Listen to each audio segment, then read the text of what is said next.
finished moving out yet? We're just about to leave. Good, you're quick. We'll move our stuff in right away, too. My brother-in-law Michael and his family seemed to have it all planned. The moment we left our family home, they moved their stuff in, settling in as if they owned the place. Did we do the right thing letting them in? When I vent my concerns to my husband, he simply laughs. Don't worry, let them have their fun. It's them who will come crying to us later. Sure enough, a few months later, Michael called us in a panic. I couldn't help but laugh at their grand misconception. My name is Mary. I met Joseph in college, a senior who was a year older than me. The 1-year age gap felt significant at the time, and Joseph, being so reliable, looked truly dependable. As my feelings for Joseph grew, I confessed to him. Fortunately, Joseph felt the same way, and we started dating. Even after graduation and starting our jobs, our love continued to grow. We couldn't live without each other. Joseph proposed during our 5th year of work. I was thrilled, but nervous about meeting his parents. Joseph, your dad runs his own business, right? And your mom comes from a wealthy family. Will they be okay with someone like me? Joseph reassured me with a smile. You're thoughtful, and most of all, kind. They'll love you. Boosted by his confidence, I nervously introduced myself to his parents. So you're Mary. We've been looking forward to meeting you. You're as cute and competent as Joseph said. Has Joseph been any trouble to you? No, not at all. Joseph has been so kind to me. Just as Joseph predicted, both his dad Daniel and mom Linda welcomed me warmly. You feel like you've been our daughter forever, they said. If we ever had a daughter, she would have been just like you, they added. I sincerely shared with my in-laws. I also think of Daniel and Linda as my own parents. After our wedding and honeymoon, Joseph and I were in a rush to find a new place as our current condo lease was expiring. That's when my father-in-law made us an offer. Actually, I'll be traveling overseas for a few months starting next month. It's a pretty laid-back job, so I was planning on taking my wife along for some sightseeing. Why don't you live in our house while we're away and take your time finding a new place? Really? That would be amazing. For us, struggling to find a good property, it was an offer we couldn't refuse. If you don't find a place you like, you can continue living here. I didn't miss the words of my mother-in-law, spoken with a hint of reserve. I'd be so happy if we could. Is that really okay? Are you sure you're all right with that, Mary? Living with your mother-in-law and all? I think of you, Linda, as a real mother, not just my mother-in-law. Joseph's family home is quite a mansion with multiple rooms. Although not built for 2 families, it's more than spacious, with guest restrooms and 2 bathrooms. There's only 1 kitchen, but it was easier for me to alternate cooking for 4 people with my mother-in-law than preparing meals just for the 2 of us. We had a good relationship with my in-laws, so there were only benefits to living with them. We gratefully accepted their offer and started our new life in Joseph's family home. After we moved, they hosted a housewarming party and invited all the relatives. You're the guest of honor, just sit and enjoy, my mother-in-law told me, but I found it equally enjoyable to hear stories from relatives I usually don't get to see. You really found a considerate woman, Joseph, the relatives would say. Each time my mother-in-law and I exchanged smiles. Then I realized something was off. Joseph's older brother wasn't there. Joseph is the 2nd son, and he has an older brother named Michael, 2 years his senior. While most of the relatives showed up, Michael and his wife were noticeably absent. Daniel, where are Michael and his wife today? I asked my father-in-law. He looked a little downcast as he replied, They're fine. Don't worry about them. When I looked puzzled, my mother-in-law elaborated, Michael used to always come to these things, but ever since he married Jessica, he's been distant. I had heard from Joseph that his mom always favored the eldest son, and she seemed to greatly dislike Jessica for changing her beloved son. In the end, Michael and his wife never showed up that day. Joseph and I sent a moving in greeting letter to their home afterward. A few days later, I received a phone call from Michael. Is Joseph there? His voice was curt. Ah, Michael, Joseph is at work today. Can I take a message? You're Joseph's wife, right, Mary? Yes, it's been a while. Why are you two living in the family home? Huh? This is a moving notice. The new address is my parents' house, isn't it? Yeah, well, Daniel and the others recommended it, so we've been graciously living here. When I heard about your housewarming, I thought how audacious you were to use my parents' house. But I never thought you'd actually be living there. You've got some nerve. It was clear Michael didn't like that we were living at his parents' home. Phone calls aren't cutting it. I'm coming over this weekend to talk. Daniel will be away scouting for an overseas trip next weekend. I don't care about Dad. I need to talk with you and Joseph. Well, Joseph might be busy with work too. Seriously? Then you'll do. And so Michael came to our home the next weekend. Mother-in-law seemed delighted to see her son after such a long time. Mom, you're here too? Of course! I've been looking forward to seeing you, Michael. I'll be heading to Dad's next week, so I'm glad we could meet. Oh yeah, I heard Dad got a job overseas. Michael said this with disinterest and glared at me. Since your eldest son is here, how about making some coffee? Oh, sorry. As I hurried to make the coffee, Michael sneered. Just coffee, no snacks. You really don't get it. Usually you serve sweets too. Sorry.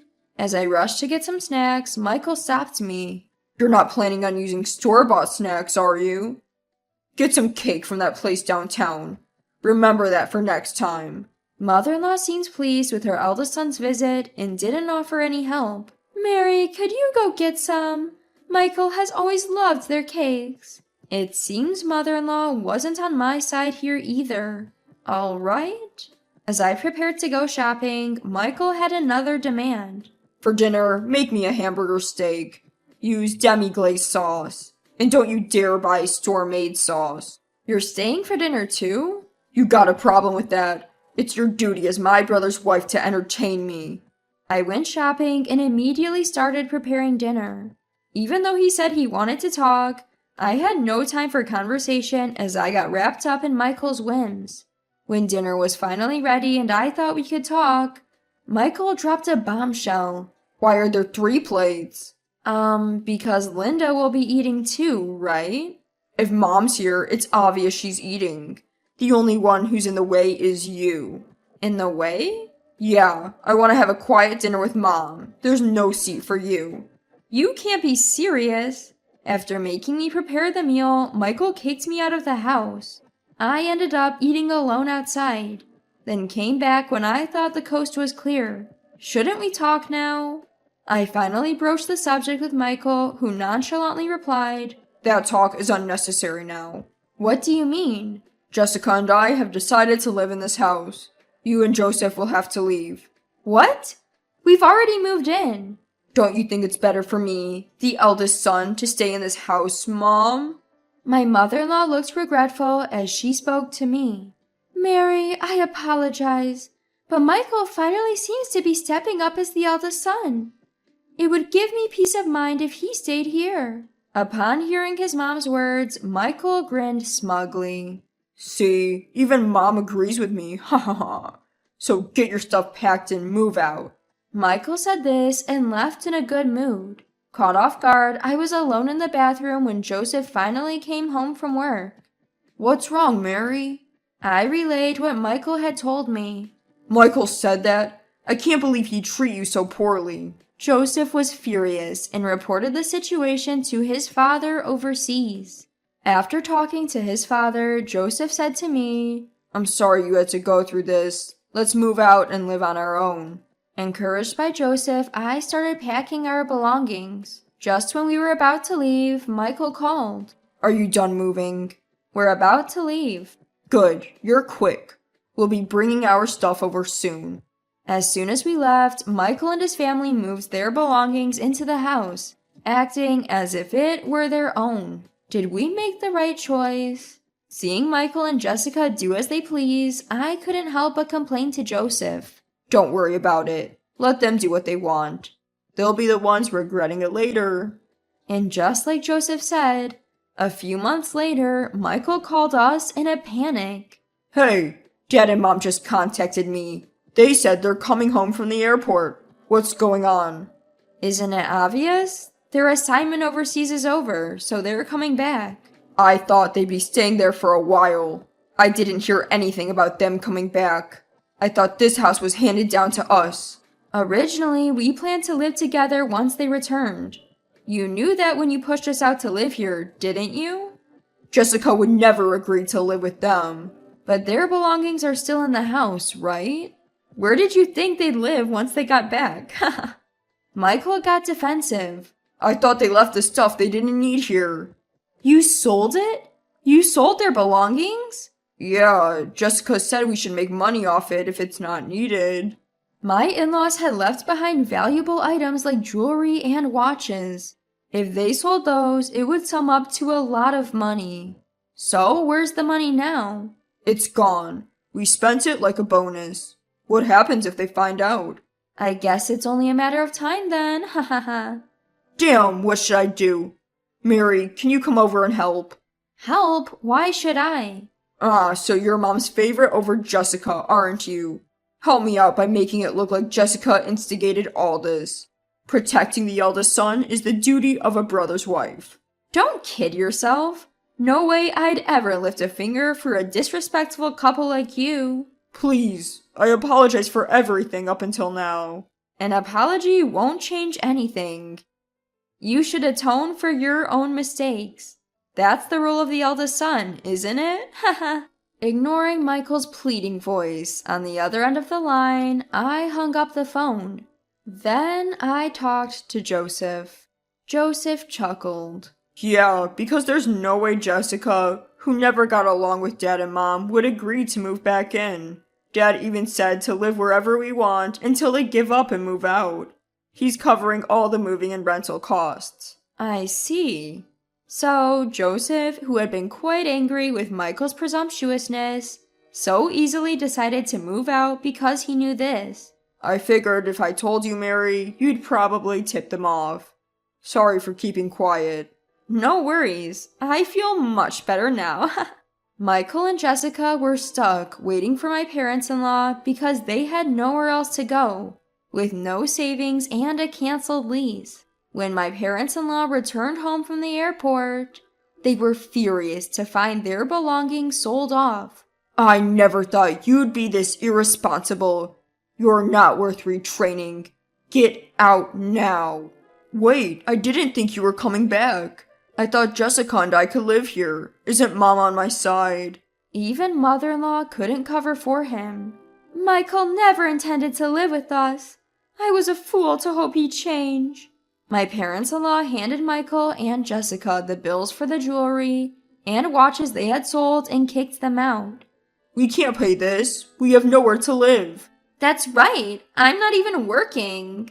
Father-in-law shouted at the naive couple. Unbelievable. You spend money you can't repay in a matter of months. Being jobless is no excuse. Work and pay it back. The stern voice of father-in-law finally got through to them.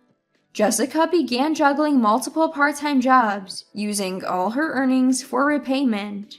They couldn't cover father-in-law's monthly payment plan, so even Michael's salary had to fill in the gap. The two are now living frugally in a cheaper, smaller apartment than before. Later, mother-in-law and father-in-law came to the condo where Joseph and I live. Mary, I'm truly sorry. I got carried away thinking Michael could live with us. It's okay. It's in the past. No, it's not okay. And I'd like to ask you again. Mary, would you consider living with us? Mother-in-law seemed genuinely remorseful. We've always known that mother-in-law isn't a bad person. Joseph and I looked at each other and nodded. Our minds were made up. Of course. If it's okay with Daniel and Linda, we'd love to move back into that house. We all agreed to live together again as a family of 4. I feel like this incident has strengthened the bond between my in-laws and me even more.